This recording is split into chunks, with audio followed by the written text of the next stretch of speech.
readers, reviewers, lovers of animals, lend us your ears.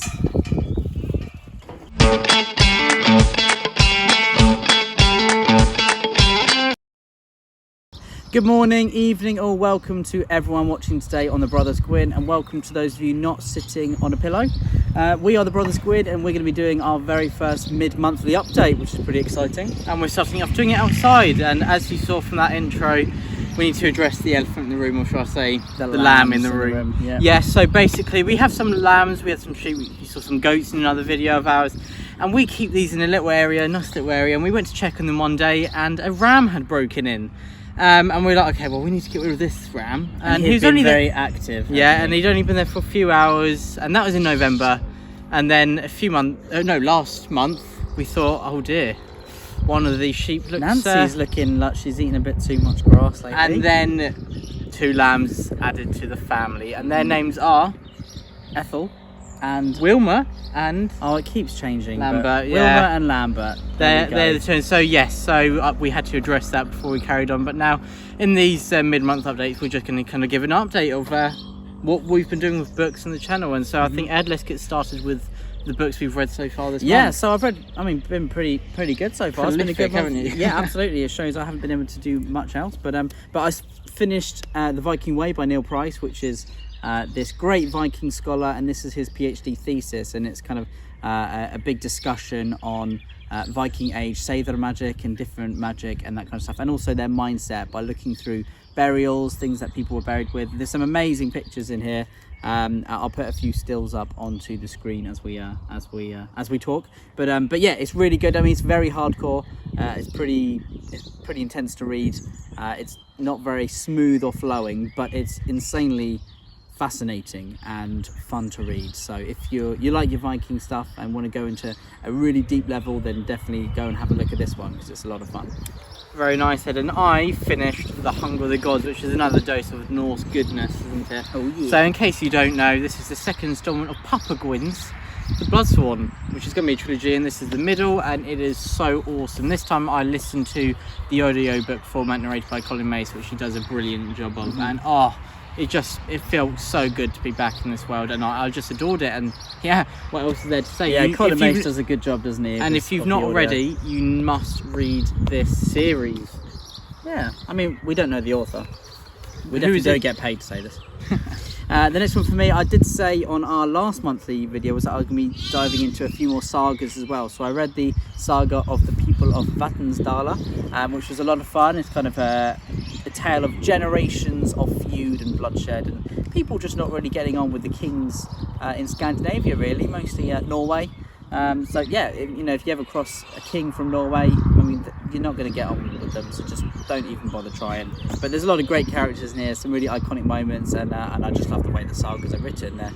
They're really accessible, and I think lots of fantasy fans will get a lot out of them. And I'm looking forward to diving into some of them as well, Ed.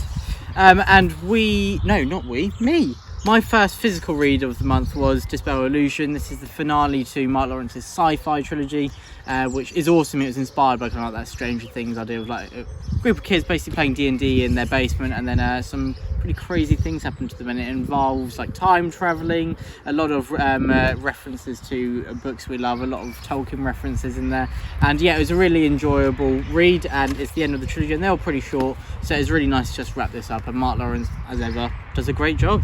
And talking to Mr. Lawrence, I finished The Liar's Key. Now, I listened to this on Audible, and I think it was superb. It was a lot of fun. I think it's actually Mark Lawrence's biggest book, about 670 pages, and it's book 2 of the trilogy of the War for the... No, not from War for the Red Queen, the Red Queen's War. Red Queen's War. We made that mistake last time, Yeah, I didn't keep we? doing that for some reason. It's now stuck in my central nervous system. But I really enjoyed The Liar's Key. I think Prince Jalen is such a fun character, and he's pretty despicable most of the time. He's a bit of a coward, but he's honest. At least he's honest about it, isn't he? So I really like that about him. And Snorri is just a great character. He's everything that a Viking hero, legend, or anti-hero really should be. I think it's a lot of fun, and yeah, they've just got a great connection, a good duo really, and they're lots of fun. And I think The Liar's Key sets up book 3 really nicely, which hopefully I'll be reading listening to in the next couple of months. And I love Mark Lawrence's writing. I need to read his first 2 series, which I've not already. And now this has been my favourite read of the month. not discounting yeah. Hunger Gods because it's a reread, but the first ones, and also this could go down in my favourite books of all time. I just finished One of the Goats. I just finished Empire of the Vampire by J. Kristoff, and I was just blown away. This is an absolute masterpiece, and if you have not already, you have to go get this, because even though this is pretty chunky, it is a page turner, and I was just immersed from the first page, and it had me, entrapped me in the writing and the style and what was going on. This world is just so alive, and it's so iconic.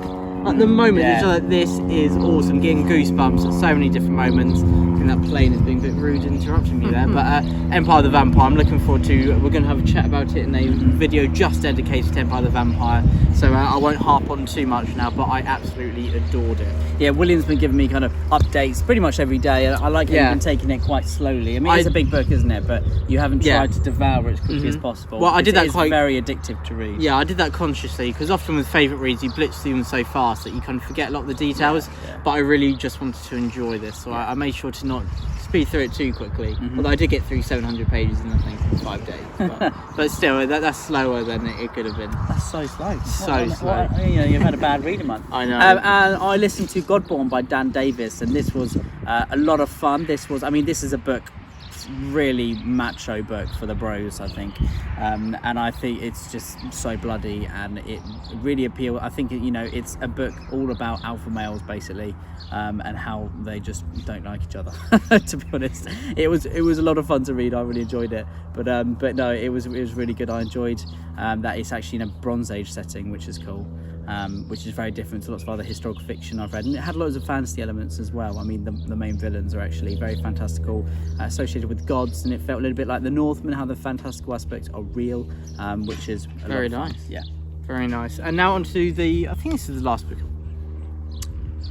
I might have another. Yes, I do, an audible read, but first I'll get into this Wise Blood by Flannery O'Connor. So this is it's seen as a bit of a classic, isn't it? Written, I think, 1952, and it is a lot about faith, the impact of it, the importance to individuals, but also how they enter it in society and how society views them. And being set in the late 40s, 50s, you can see that the religion, how much of a presence it had, and it's in America.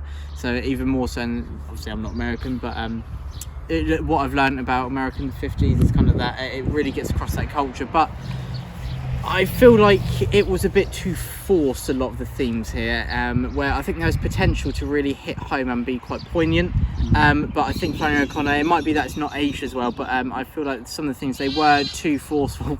They weren't subtle enough, and because of that it fell a bit short of my mark. I think it is really, really well written, and Flannery O'Connor is obviously a master of writing, but I think the story in itself, sadly, I didn't enjoy it as much, but I'm still glad I gave it the shot.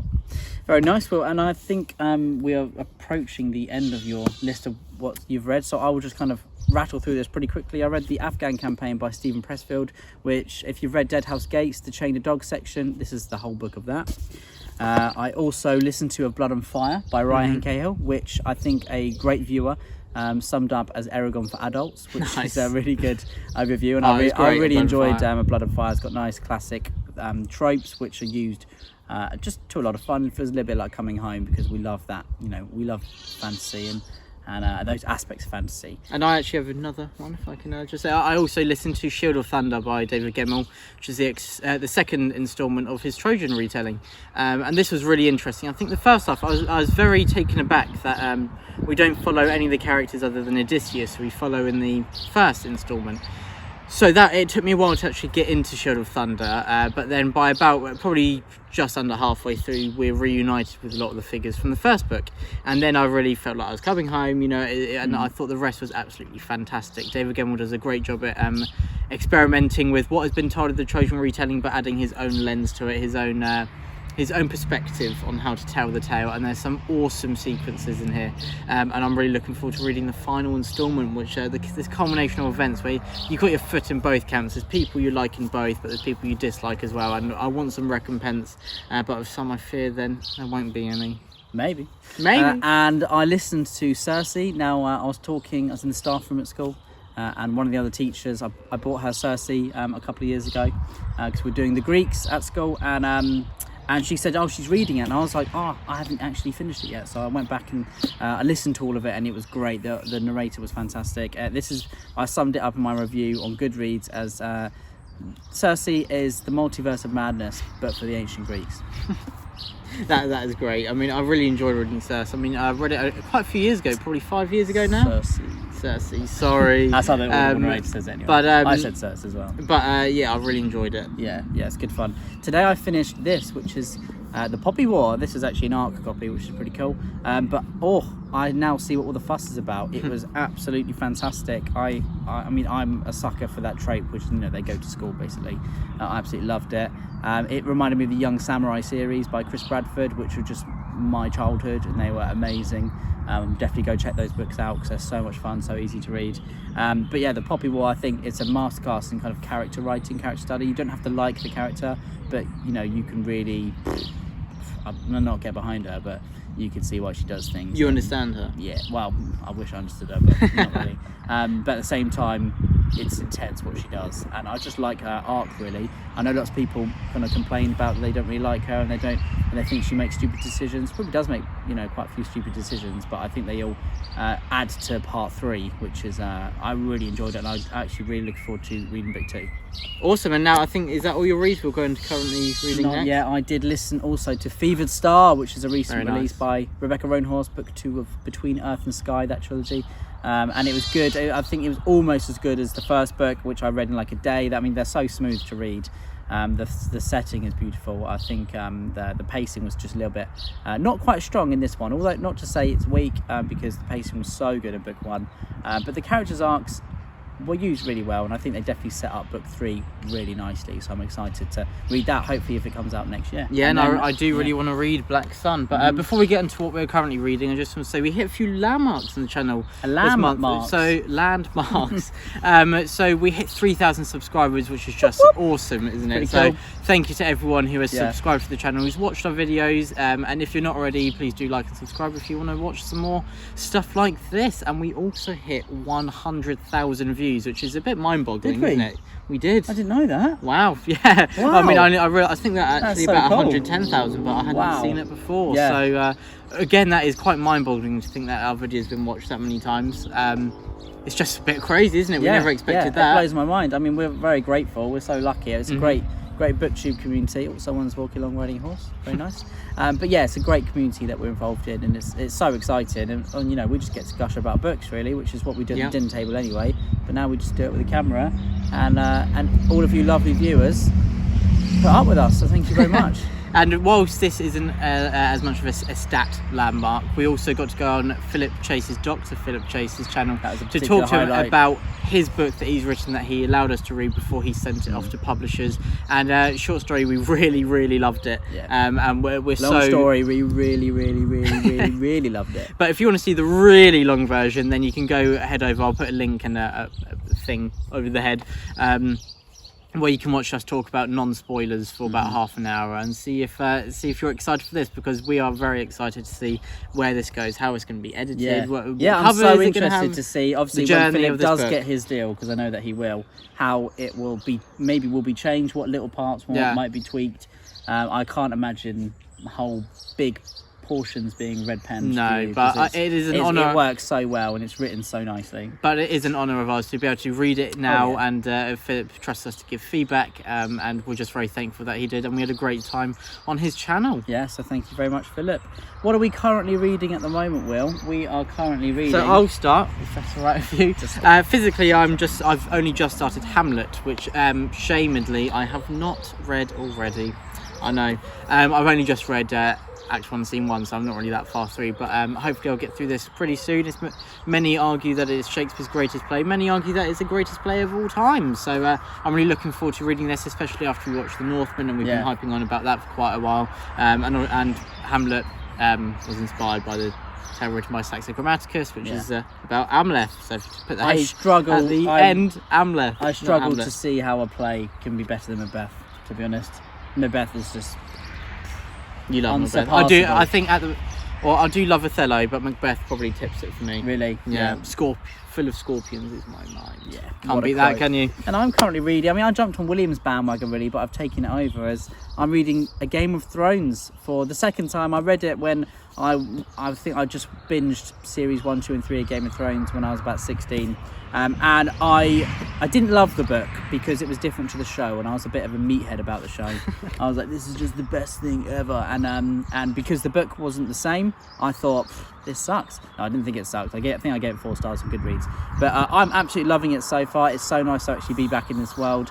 The writing is brilliant. I'm really enjoying it. But yeah, that's all I'll say for now. And I'm listening on Audible to Maleficent 7 by Cameron Johnson, and I'm really enjoying it so far. So it's basically about there's a great army and the leader leaves, and about 20 years later, like 40 years later actually, trying to get the captains back together to face an army, and they did not part on the best of terms, so it's quite hard to get them back together, but it's very fantastical. Is it Kings of the Wild-esque? I wouldn't really say that. It's a bit darker than that. I wouldn't say that either. It's just there are funny moments, but it's not like a very witty tale in that sense. But I do love that it doesn't take itself too seriously. There are serious undertones and there is depth there that I'm looking forward to being explored in the second half. But so far you're just meeting the different captains and how they're being brought into back into the fold, and it is awesome. Like the orcs, Cameron Johnson does a great portrayal, which takes on the tropes that we get from orcs, but also has added something new, which is just pretty awesome. They remind me more of the orcs from Warhammer more than Lord of the Rings. Okay, cool. But there's others. There's like a vampire lord. There's like a pirate leader, and it's just a really great mix. And it's really fun being in those characters' minds. Very nice. So in gaming news, I think Will and I started playing Elden Ring. We put a couple of polls out on Twitter, didn't we? What characters we thought people would want us to make, and we made them, and then we realised, this game is hard. So you were Bremodangos and I was Orca, and we were like, well, we're going to use the weapons that Bremodangos and Orca use, and then we got 10 minutes in. I'm going to talk in this voice the whole time, and then I came across the first troll, and I was like, this is so hard. And then we died about 17 times, so we were like, we're using anything we can. Orca's wearing the funniest helmet, isn't she? Like an actual kettle helmet. But so we're doing it multiplayer, so we're playing with each other. It's a bit annoying, to be honest, that you have to keep calling people and put your fingers down, your furnished fingers or whatever, the tarnished fingers. Is it furnished? No, I don't know. Not furnished. Furnished, yeah. This finger comes fully furnished. We'll be sure to give some updates to see if we're very early doors at the moment, so we can't really say if we're enjoying it or not at the moment. But I'm not too keen on it, to be honest, but I think if we play it together, it's quite fun. And we'll give more updates. Maybe we've not got to grips with it yet, but maybe it's just not for us. But we'll see. It took me an hour and a half to kill this like weird troll thing with a bronze sword in his back. And it was just so dejecting because I killed him, and then I went, I had no potions, no flasks left, so I went and rested at a site of grace, and I thought, okay, now I'm going to just walk through that little bit that where he actually came from, because he's gone now. No, fear not, Edward, don't worry. I was strolling down the valley, and then he just jumps out of nowhere and kills me. I was like, again. But honestly, about the 20th time. It is rewarding when you get past something. But for the last bit, before we sign off for this mid-month update, we also want to say another big thing on the channel was that we did a special edition unveiling where we did it in collaboration with the Broken Binding. We're announcing their next special editions, and people will know now if you've watched it that it is The Coward and the Warrior by Stephen Aryan. The editions look amazing. If you want to see images, check that video out. But I'm really looking forward to them being printed. Yeah, me too. Check it out now. But so Ed, have you got anything to add, or shall we sign off? Truth and courage from the Brothers Gwynne. The Brothers Gwynne.